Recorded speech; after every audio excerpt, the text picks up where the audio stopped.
Yesterday was your economics board paper of 2017, the last paper, and I hope it went great. Now in this video, we will do a quick analysis of the economics board paper of 2017. Now, starting with the pattern of the paper, we can say that the paper was a mix of easy and average questions with a slight difficult and tricky questions.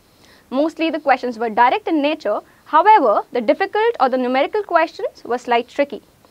Now talking about the difficulty level of the question paper, as you can see, there was a slight increase in the number of average and difficult questions as compared to the easy ones.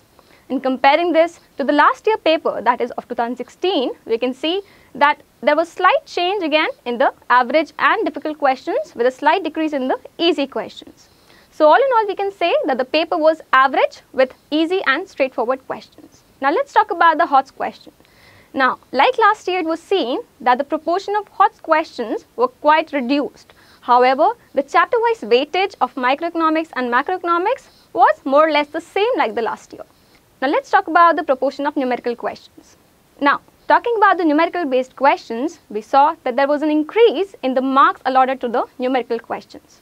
In fact, there were a mix of tricky and difficult questions which accounted for approximately 34 marks as compared to 19 marks in 2016. We had some tricky questions. For example, we were asked to calculate the investment expenditure or the autonomous consumption given the income and the marginal propensity to consume. Moreover, there were slight lengthy questions. For example, we were asked to explain the working of a multiplier given the marginal propensity to consume and an increase in the investment. Along with this, there were certain MCQ based questions too. For example, we were asked to find out what will happen to the expenditure of a good if its price falls. In this case, we know the answer, right? Of course, the expenditure will reduce given the good has inelastic demand.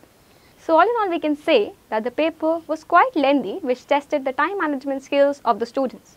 However, the pattern of the paper was quite similar to the last year board papers. Lastly, I wish you all the best for your results.